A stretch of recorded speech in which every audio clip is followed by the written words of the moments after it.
आवेदन के इतिहास में जानेंगे कि 750 ईस्वी से 1750 ईस्वी के बीच क्या क्या परिवर्तन हुए।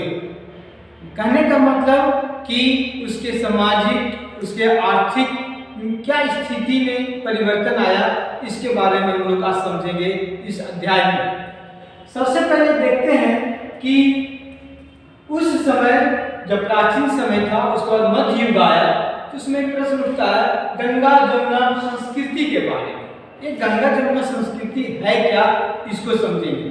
तो संक्षिप्त में इसको इस तरीके से समझ सकते हैं कि गंगा जमुना संस्कृति का मतलब हुआ कि हिंदू धर्म, मुस्लिम धर्म, इस्लाम धर्म जो कह सकते हैं, ये आपस में मिलजुल कर रहते थे। किसी प्रकार की कोई किसी में फ्रिक्शन, किसी में मनमुटाव नहीं। एक संक्षिप्त रूप में समझ सकते हैं कि जहाँ पे दोनों धर्म, एक से अधिक धर्म आपस में सद्भावना पूर्वक रहते थे, एक संस्कृति एक जैसी लगती थी, कोई अंतर नहीं समझ पाते थे लोग। इसी को गंगा जमुना संस्कृति कह सकते हैं संक्षिप्त रूप में। उसके बाद हम देखेंगे इस समय, उसके बाद हिंदू धर्म में कुछ कुछ बदलाव आया।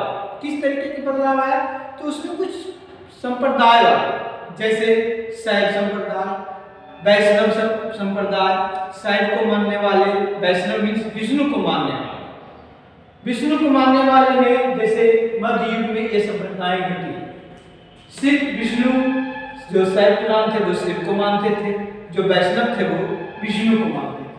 खास करके गुप्त काल के समय, गुप्त काल का जब समय आया तो उस समय वैष्णव धर्म, वैष्णव संप्रदाय का समय, वैष्णव संप्रदाय अपने चरम सीमा पे था, अपने पीक पॉइंट पे था। वैष्णव संप्रदाय में विष्णु को माना जाता था और उस समय कृष्ण की रासलीलाएं सबसे प्रसिद्ध थी। लोग बहुत ही इंटरेस्ट, बहुत ही रुचि से देखते थे और उनका फैलाव भारत के बहुत हिस्सों में हुआ। उसके अलावा उपासना में, यानी जो पूजा होती थी उस समय मध्य युग में के बाद या उस समय में जिसमें गुप्त काल था, तो मातृ देवी का भी पूजा बहुत किया जाता था। उसकी उनकी उपासना होती थी, जैसे लक्ष्मी, सरस्वती, ये सभी बहुत सारे हिंदू धर्म के देवी देवता हैं, उनकी पूजा की जाती थी। तथा उसी समय दक्षिण भारत में चोल शासकों का शासन हुआ। चोल शासक अपने मंदिर निर्माण के लिए बहुत ही प्रसिद्ध थे और कहते कि दक्षिण भारत में बहुत सारे मंदिर अभी भी हैं, जैसे मदुरै का मंदिर या वहाँ पर विष्णु भगवान का बहुत बड़ा मंदिर।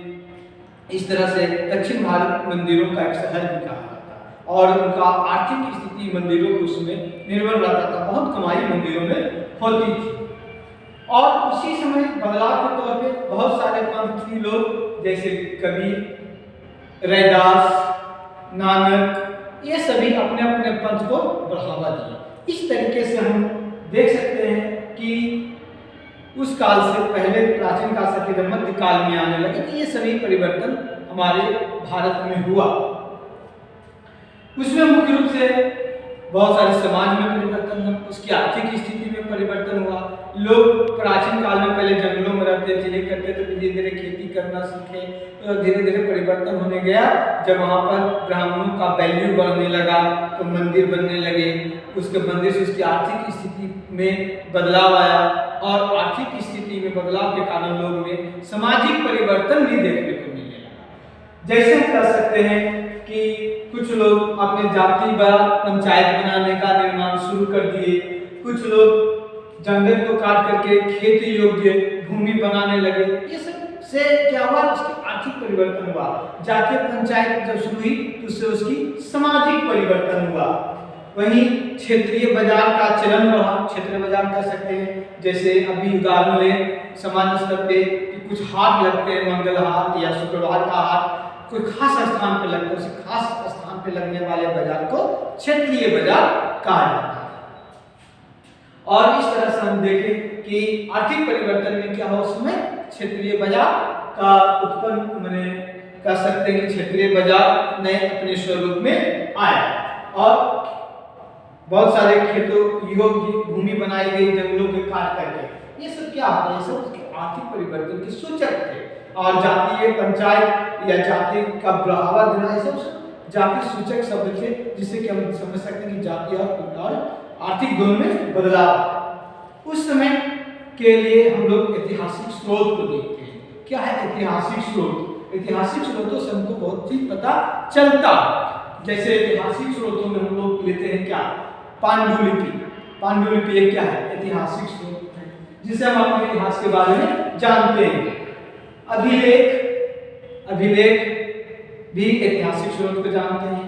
भग्नावशेष, ये सबसे क्या होता है, उस समय के इतिहास को जानते हैं।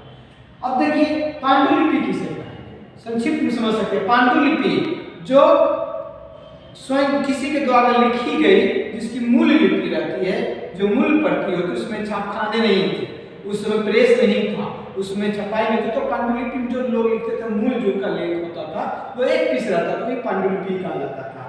अभिलेख, बहुत सारे पांडुलिपि या बहुत सारे लिखे हुए चीज जो जहाँ रखे जाते थे वो अभिलेखागार होता था, वहाँ रखे गए वस्तुओं को अभिलेख कहते थे। उसी तरह भग्नावशेष क्या है, उस समय निर्मित कोई भी वस्तु या ऐसा चीज जो टूट गया या पुराना है, उसको खुदाई में मिला, वो भग्नावशेष कहलाता था।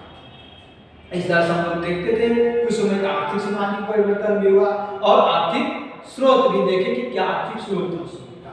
उस समय बहुत सारे साहित्यिक ग्रंथ भी बने थे। साहित्यिक ग्रंथ जो उस समय के महान लोग थे, जो साहित्य से रुचि रखते थे, साहित्य लिखते थे। जैसे साहित्य ग्रंथ में कलहन ने राजतरंगिणी लिखी, राजतरंगिणी कलहन ने लिखी। राजतरंगिणी से उसमें कश्मीर के राजाओं का इतिहास लिखते थे। तहकीक-ए-हिंद उसे अलबरूनी ने लिखा। तारीख फिरोज शाही, उसे भी अलबरूनी ने लिखा। इस तरह से देखते हैं कि बहुत सारे उसमें इतिहासकार थे। उसमें कुछ यात्री भी थे जो कि विदेश से आए थे भारत को समझने के लिए। या जैसे उसमें सबसे प्रसिद्ध है इब्न बतूता। इब्न बतूता जो मोरक्को का निवासी था, वो आया। खास करके उसमें मध्यकालीन में उसने मोहम्मद बिन तुगलक के बारे में बहुत कुछ लिखा, बहुत कुछ समझा और तुगलक के शासनकाल में भी बतूता आया। बहुत सारे यात्रा भारत में बहुत जगहों पर उसने की। मोहम्मद बिन तुगलक के बारे में सबसे अच्छा लिखा जियाउद्दीन बर्नी ने। जियाउद्दीन बर्नी ने लिखा तुगलक के उस बारे में, जो हम लोग सुनते हैं, कभी कभी सुनते हैं कि तुगलकी फरमान है। तुगलकी फरमान से क्या, तुगलक ने अपनी राजधानी दिल्ली से दौलताबाद किया, अपनी राजधानी दिल्ली से दौलताबाद ले गया। कहते हैं कि वो उसने दिल्ली से दौलताबाद ले जाने के लिए बहुत सारे दिल्ली के निवासी थे, वो सरकारी खजाने में बोला कि दौलताबाद में दिल्ली में जिनके घर हैं उनको हमारे राजकोष से पैसे दिया जाए, उनके घर खरीदे जाए। और जो जाना चाहता था पैसा दे के खरीद लीजिए, का सामान रखिए और सबको यात्रा पर दो बोला कि दिल्ली खाली कीजिए।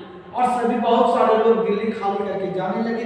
बहुत सारे कष्ट हुए रास्ते में, लेकिन तुगलक का फरमान था और वो लोग चलते थे, बहुत सारे लोग रास्ते में मृत्यु भी हो गई। कुछ दिन तक लगभग दिल्ली में उसने आदेश दिया कि एक भी जानवर तक नहीं रहना चाहिए, दिल्ली पूरी तरह खाली होना चाहिए। और इस तरह से पूरी तरह दिल्ली उसने खाली करके अपनी राजधानी दिल्ली से दौलताबाद ले गए। लेकिन 5-6 वर्ष बाद पुनः उसने तुगलकी फरमान जारी किया कि अपना दौलताबाद से दिल्ली चले। तो इस सारे इतिहास को जियाउद्दीन बर्नी ने लिखा। तो हम देख रहे हैं कि उस समय के साहित्यिक ग्रंथ क्या थे, उस समय के इतिहास के स्रोत क्या थे। इस प्रकार से हम देख लिए जियाउद्दीन बर्नी ने मोहम्मद तुगलक के बाद यात्रा दिल्ली से दौलताबाद के बारे में भी लिखा। और उसके बाद हम लोग उस समय का वास्तुकला भी उस समय का बेजोड़ था। खास करके हम अगर बिहार में भी देखते हैं तो बिहार में शेर शाह का मकबरा सासाराम एक वास्तुकला का बेजोड़ उदाहरण है। मनेर में मखदूम शाह दौलत का वहाँ मकबरा, मखदूम शाह दौलत का मनेर में। बैकटपुर का शिव मंदिर जो कि मान सिंह ने आर्थिक सहयोग देकर बनवाया था, वो सब देखने योग्य था। उसमें वास्तुकला मौजूद था, हम लोग समझ सकते हैं। और इस प्रकार से हम कह सकते हैं कि मध्य युग में जो था उसका सामाजिक आर्थिक परिवर्तन बहुत ही अच्छे ढंग से हुआ। Thank you.